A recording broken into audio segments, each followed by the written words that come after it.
Assalamualaikum warahmatullahi wabarakatuh. Salam sejahtera untuk kita semua. Perkenalkan, nama saya Diwahana Mutiara Chandrasari Hermanto MKom. Saya merupakan salah satu dosen tetap di Perguruan Tinggi Sekolah Tinggi Ilmu Komputer Yosudarso, program studi Teknik Informatika. Saat ini saya mengajar mata kuliah algoritma dan pemrograman yang dikhususkan untuk mahasiswa semester 2 yang berbobot 4 SKS. Dalam mata kuliah ini terdapat dua aspek, yaitu aspek teori dan juga aspek praktikum. Dalam video ini saya akan menjelaskan mengenai metode pembelajaran saya yang saya gunakan, yaitu metode DIA, Delivery, Interaction, dan Assessment. Selanjutnya, saya akan menjelaskan mengenai yang pertama, deskripsi mata kuliah, yang kedua, kemampuan yang diharapkan, yang ketiga, mengenai metode pembelajaran pada mata kuliah tersebut. Algoritma dan pemrograman merupakan salah satu mata kuliah yang wajib yang terdapat pada program studi Teknik Informatika Sekolah Tinggi Ilmu Komputer Yosudarso, di mana mata kuliah ini membahas mengenai konsep dasar tentang algoritma, konsep dasar pemrograman dan bahasa pemrograman, tipe data, operator dan identifier, kemudian fungsi input dan output, fungsi dan prosedur, pengendalian program atau percabangan, perulangan, dan array ataupun larik. Setelah teman-teman membahas ataupun mempelajari mata kuliah ini, diharapkan mahasiswa mampu untuk menganalisa dan merancang serta mengimplementasikan algoritma di dalam membuat program secara khusus dan ilustrasi sederhana, khususnya menggunakan tipe data dasar dan menggunakan salah satu teknik algoritma dan pemrograman. Selanjutnya, saya akan membahas mengenai materi-materi yang akan dipelajari oleh mahasiswa dalam mata kuliah algoritma dan pemrograman selama kurang lebih 14 kali pertemuan. Yang pertama, pengantar algoritma dan pemrograman. Kedua, dasar-dasar algoritma. Ketiga, notasi algoritma dan bahasa pemrograman. Yang keempat, tipe data, operator, dan identifier. Kelima, input dan output. Keenam, statement pengendalian. Ketujuh, statement perulangan. Kedelapan, prosedur dan function. Serta kesembilan, array dan larik. Selanjutnya, saya akan membahas mengenai metode pengembangan yang saya gunakan, yaitu tentang DIA. Yang pertama, saya akan membahas mengenai delivery. Delivery dalam hal ini, di dalam penyampaian materi, saya menggunakan berbagai bahasa ataupun berbagai buku pustaka serta referensi yang dapat digunakan oleh mahasiswa semuanya, di mana saya menggunakan dua bahan pustaka utama, yaitu bahan pustaka milik Swarga tahun 2012 yang berjudul Algoritma dan Pemrograman, serta bahan pustaka yang berjudul Algoritma dan Pemrograman menggunakan C dan C++ karya Kadir tahun 2012. Tetapi saya menginformasikan kepada teman-teman sekalian untuk dapat mempelajari atau menggunakan bahan pustaka lainnya serta referensi yang dapat dicari sesuai dengan bahan pustaka ataupun bahan-bahan yang terdapat dalam algoritma dan pemrograman. Selain itu, saya menggunakan media pembelajaran, yaitu menggunakan media Google Classroom yang memiliki berbagai fitur untuk berbagi, diskusi, maupun mengupload tugas. Serta tak lupa, saya menggunakan metode YouTube yang digunakan untuk mengupload tugas ataupun mengupload bahan pembelajaran berupa video audio yang dapat digunakan untuk menambah pengalaman dan pembelajaran teman-teman sekalian. Yang kedua, saya akan membahas mengenai interaksi. Di dalam proses interaksi di dalam mata kuliah algoritma dan pemrograman itu tidak terbatas. Dalam artian, saya akan memberikan sesi tanya jawab mengenai mata kuliah tersebut pada awal maupun di akhir mata kuliah. Tak lupa saya memberikan suatu kesempatan diskusi kepada teman-teman sekalian di tengah-tengah pertemuan, di mana diskusi ini saya bisa memberikan sebagai pertanyaan-pertanyaan kecil mengenai materi yang terdapat dalam algoritma dan pemrograman. Selain itu, untuk pertanyaan-pertanyaan kecil atau keaktifan mahasiswa dapat digunakan sebagai tambahan nilai di dalam komponen tugas yang diberikan pada mata kuliah ini. Yang ketiga yaitu mengenai teknik pengajaran asesmen. Dalam hal ini di awal perkuliahan, saya selalu memberikan informasi dan penjelasan mengenai komponen-komponen penilaian. Dalam hal ini, komponen penilaian tersebut sudah disesuaikan dan diseragamkan di lingkungan kampus Tikom Sudarso Purwokerto, di mana UTS-nya yaitu 35%, UAS 35%, tugas terstruktur 20%, dan keaktifan mahasiswa 10%. Selain itu, tugas yang saya berikan dalam mata kuliah algoritma dan pemrograman salah satunya adalah dengan membuat program sederhana sesuai dengan ilustrasi dan penerapan sehari-hari, di mana dalam hal ini saya ingin menginginkan teman-teman sekalian untuk menerapkan teknik algoritma dan pemrograman khususnya di dalam penggunaan tipe data, sorting, dan searching. Selain itu, kondisi dalam hal ini teman-teman diharapkan untuk dapat memberikan ataupun menerapkan algoritma pemrograman untuk membuat sebuah program di dalam penerapan kehidupan sehari-hari. Berikut ini merupakan salah satu video pembelajaran pada pertemuan ketiga mata kuliah algoritma dan pemrograman yang akan membahas mengenai tipe data, identifier, dan operator. Terima kasih. Wassalamualaikum warahmatullahi wabarakatuh. Bismillahirrahmanirrahim. Apakah sudah bisa dimulai, teman-teman? Sudah. Oke. Baik. Assalamualaikum warahmatullahi wabarakatuh. Salam sejahtera untuk kita semuanya. Hari ini kita bertemu kembali pada mata kuliah algoritma pemrograman ya, teman-teman. Dimana kalau minggu kemarin teman-teman sudah membahas mengenai konsepnya. Nah, pada pertemuan ketiga ini kita akan membahas mengenai konsep tipe data, kemudian operator dan identifier. Namun sebelumnya seperti biasa kita memulainya dengan berdoa. Marilah kita berdoa menurut kepercayaan dan keyakinan masing-masing. Berdoa dimulai. Berdoa selesai. Baik rekan-rekan sekalian, kita akan membahas pertama kali mengenai konsep tipe data, operator maupun identifier. Namun sebelumnya, bagaimana kabarnya hari ini teman-teman? Sehat? Sehat. Sudah makan? Sudah. Sudah siap pusing? Sudah. Semoga. Nanti jangan lupa ya untuk teman-teman bisa absen ya. Seperti biasa absennya akan pada akhir perkuliahan. Oke? Nah, kita akan membahas mengenai konsep tipe data, operator, dan identifier. Namun sebelumnya saya berikan informasi dulu mengenai capaian dari materi tersebut. Nah, capaian pembelajaran adalah mahasiswa mampu untuk menjelaskan dan membedakan antara tipe data secara dasarnya, operator, dan identifier. Kemarin kita sudah menjelaskan mengenai tentang konsep algoritma dan flowchart. Nah, ada yang tahu algoritma? Masa, silakan.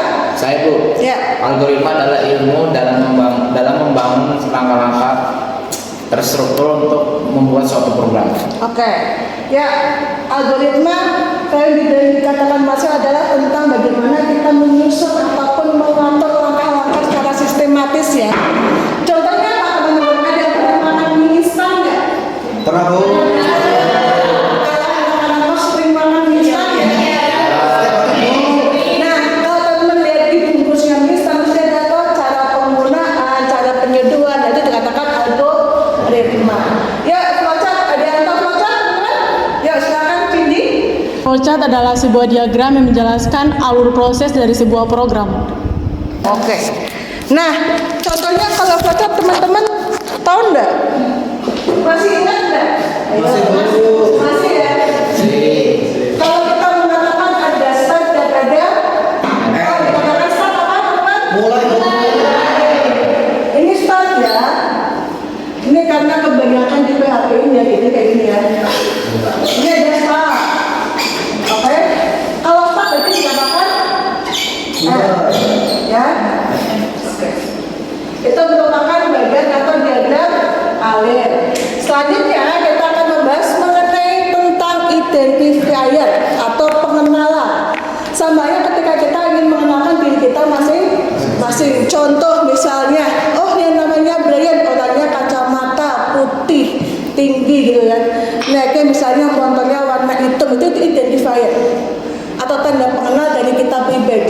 Contoh misalnya Rosa, misalnya Rosa aslinya dari Dayak, terus kemudian orangnya kecil, itu identifier kita. Jadi jangan mengatakan bahwa Bu, bagaimana sih kita untuk bisa mengidentifikasi atau kita memberikan nama pengenal.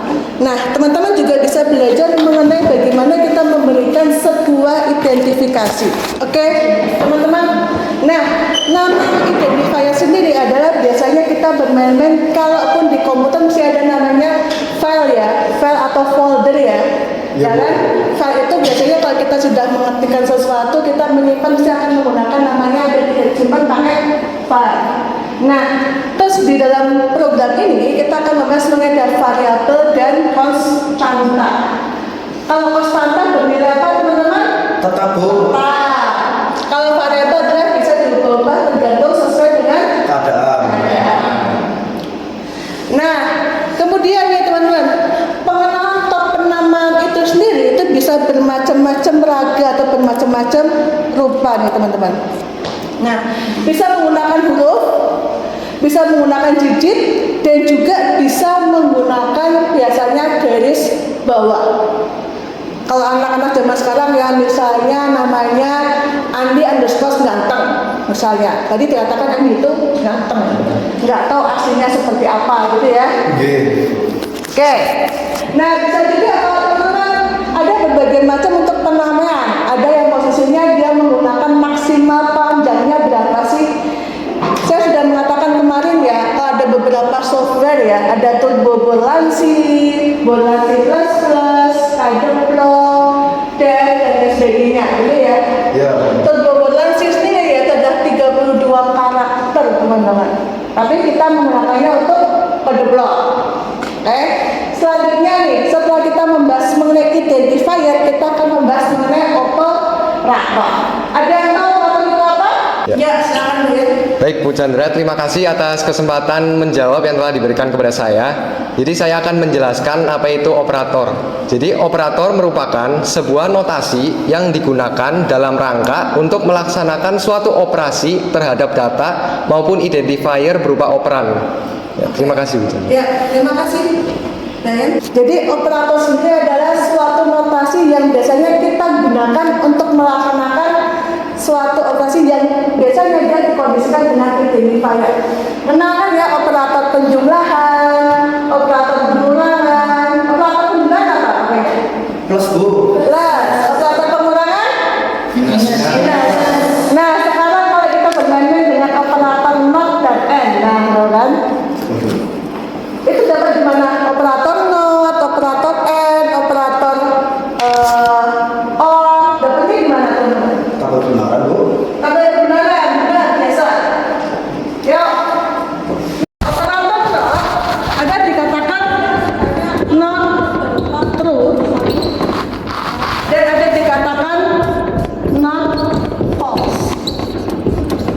Nah, kalau operator not itu dikatakan adalah apa yang kita yakini itu dikatakan bernilai salah. Contoh, not true, tidak benar tapi bernilai salah.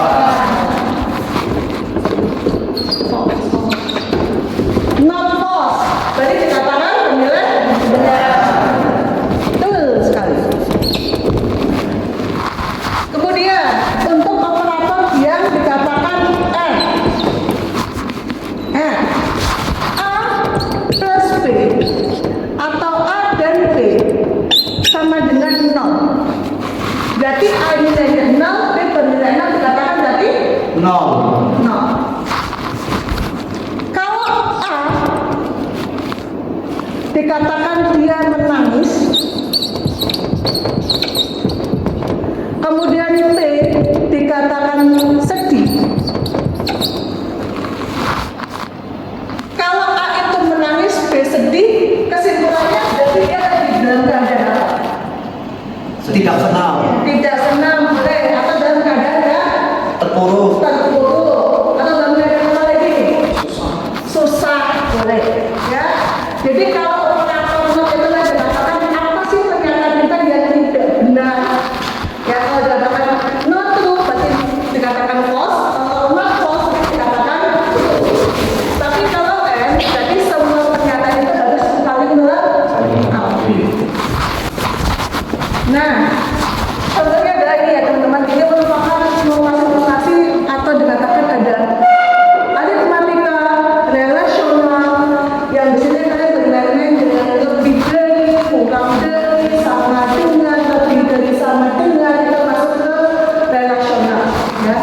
Biasanya saya lebih ganteng dari si Andi misalnya, atau Andi kurang dari tingginya sama si Timo, itu dikatakan adalah zona. Nah, sedangkan ada logika teman masuk ke operator logika pin dan base yang kita belajar tentang not and XOR on dan sebagainya, kita masuk ke logika. Ini ya teman-teman yang kita bahas.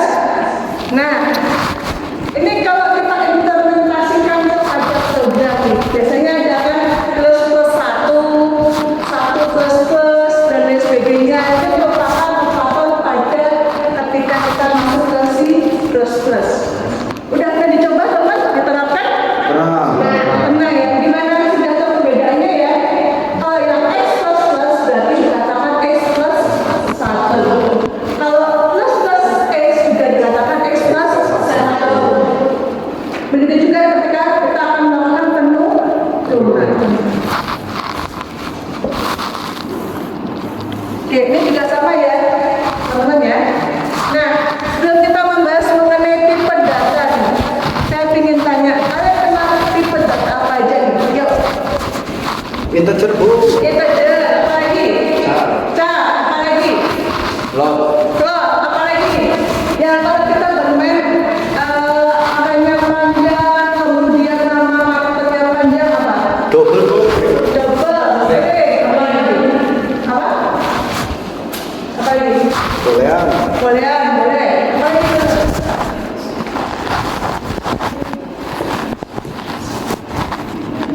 Nanti ya. Banyak. Biasanya kan dari char, integer, float, biasanya gitu ya. Iya. Yang paling gampang kalian terapkan. Kita akan membahas mengenai tipe data yang paling simpel. Pertama, kita masuk pada tipe data terstruktur dan tipe data bentuknya. Jadi kalau kalian mendetek chart, integer, apa segala macam, kemudian masuk ke tipe data yang bentukan. Tipe data bentukan itu tipe data yang biasanya dia bernilai abstrak. Nah, biasanya tipe data bentukan ini nanti teman-teman akan mempelajarinya ketika teman-teman bermain dengan list, WW, kemudian tree, bila itu masuk ke tipe data bentukan. Tapi kalau tipe data terstruktur itu tipe data yang kita bahas tentang array struct. Array sendiri merupakan tipe data yang memiliki tipe data yang sama. Sedangkan kalau struct itu merupakan tipe data yang posisinya dia bisa berbagi dengan tipe data yang lain. Nah, yang tadi teman-teman jelaskan itu merupakan tipe data dasar. Ada integer, char, boolean, dan lain sebagainya. Oke? Ya bu. Mau dicatat dulu? Boleh, silakan. Baik bu. Ya.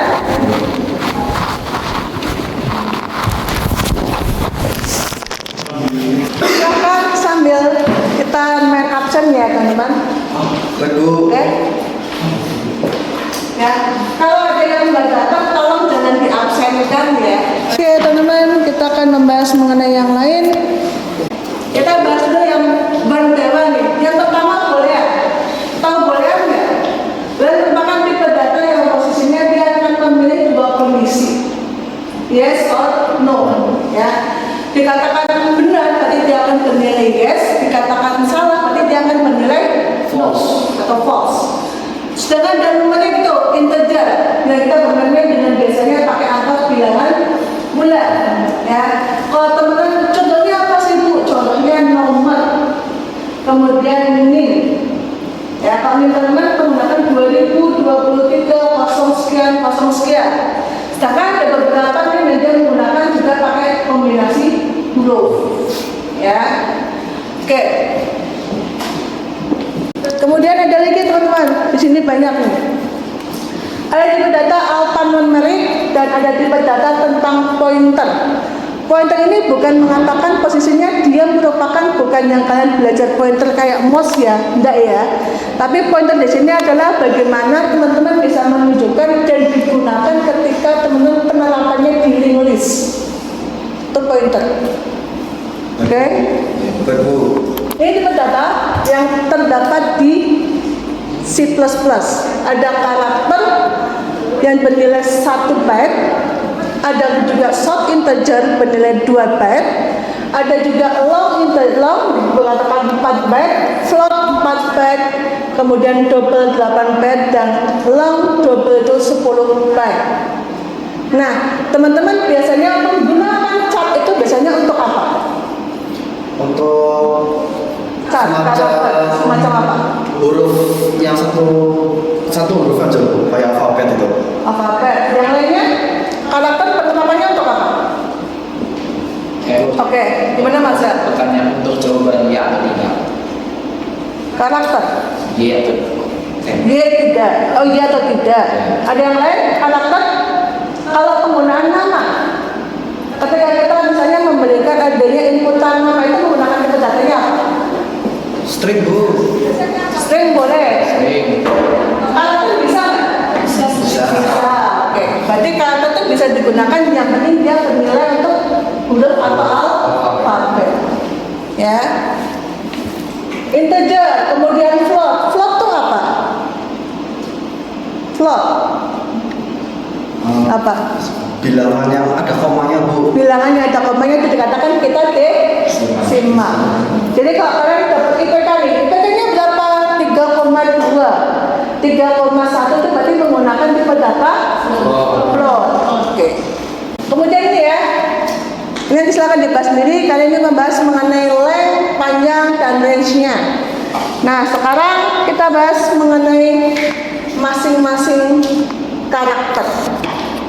Nah, karakter di sini merupakan suatu deklarasi variabel yang posisinya dia menggunakan deklarasi atau bertipe karakter. Atau dikatakan benar ada huruf, benar pakainya abjad, ya kan? Ada misalnya A itu berupa huruf satu karakter. Ya, biasanya kalau kita menggunakan simbol-simbolnya, kalau namanya pasti ada tuh. Contohnya bagaimana? Contohnya ada maksud, misalnya saya masukkan nama. Nanti ada namanya ketik 2. Ya kan? Ada nggak waktu kita pertama kali belajar algoritma pemrograman, belajar kayak gitu kan? Ketik 2 nama. Kalian memasukkan namanya sendiri siapa? Ya kan? Itu dikatakan karakter. Ini masuk ke karakter ya. Nanti silahkan teman-teman pelajari karena banyak sekali karakternya, ada dari slash o, kemudian slash n, slash f. Kalau yang kemarin ada yang tanya nih, kemarin kalau nggak salah Rosa tanya nih, Bu, slash n itu untuk apa? Kemudian slash t untuk apa? Nah, slash n di sini adalah karakter yang dikatakan untuk dia pindah baris. Sedangkan kalau slash t itu kayak kalian bermain dengan tabulasi atau type-nya. Ya, oke. Kemudian di sini ada tentang short integer dan long integer. Nah, short atau long ataupun integer sendiri yaitu bilangan bulat yang posisinya tidak mengandung titik desimal. Oke. Kemudian kita masuk ke float, double, dan long double. Float tadi sudah dijelaskan sama Jason bahwa float itu adalah yang bernilai atau ada komanya. Atau biasanya kita menggunakan pakai kata-kata desimal. Oke. Nah, deklarasi variabelnya adalah float variable, double variable, dan long double variable. Contoh bentukannya, kalau Bu, kok ada yang pakai titik, kok ada yang pakai koma, itu tergantung dari tipe masing-masing komputernya.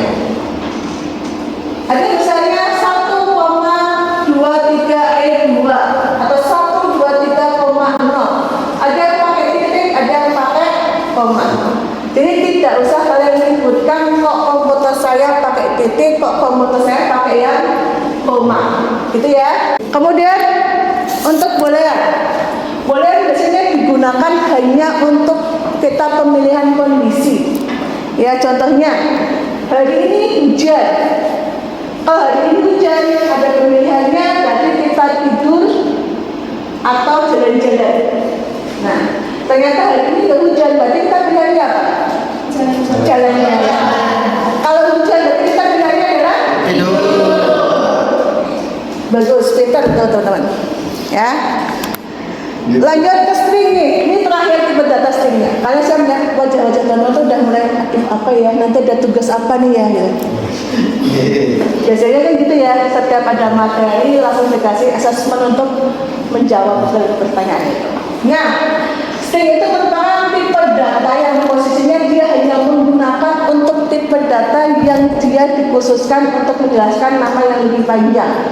Contohnya adalah karakter nama atau string nama.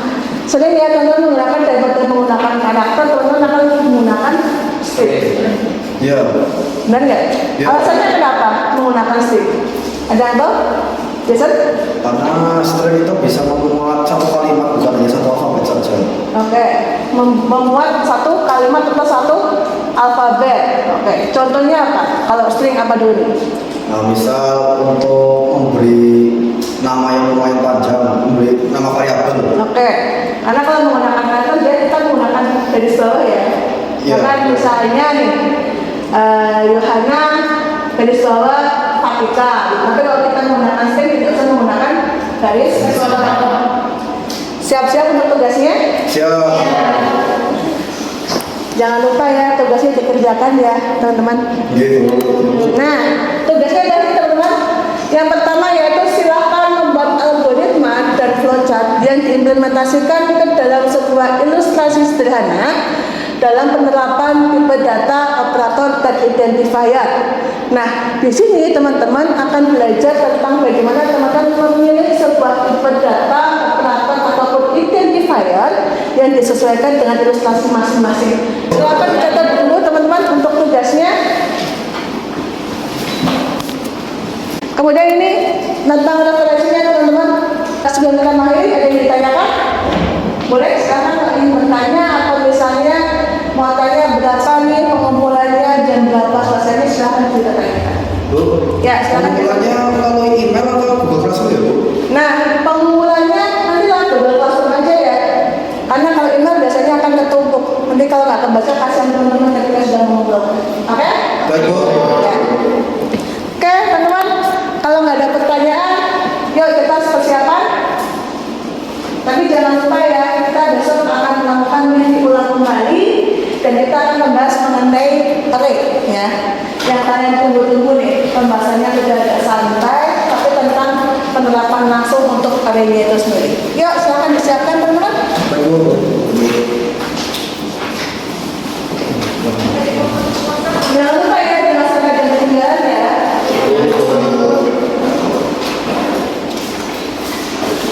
Oke teman-teman, hari ini untuk materi tipe data operator dan identifier sudah selesai. Kemudian minggu depan kita akan membahas mengenai array, yaitu ada array dimensi 1 dan array dimensi 2. Tetapi saya ingatkan kembali untuk teman-teman selalu mengerjakan tugas dengan tepat waktu ya. Karena komponen penilaiannya teman-teman sudah saya informasikan kembali bahwa ada UTS, UAS, pengumpulan tugas, dan khususnya keaktifan di kelas gitu ya. Oke, teman-teman sebelum kita menghadiri untuk perkuliahan hari ini, marilah kita berdoa semoga perkuliahan hari ini membawa pengalaman yang luar biasa buat teman-teman dan teman-teman selalu diberkahi oleh Allah Subhanahu Wa Taala. Marilah kita berdoa menurut keyakinan dan kepercayaan masing-masing. Berdoa dimulai. Berdoa selesai. Oke teman-teman, terima kasih sekali atas waktu dan kesempatannya. Dan sangat luar biasa. Jangan lupa ya, kalau ada pertanyaan-pertanyaan apapun silahkan bisa kita. Nah, gitu ya.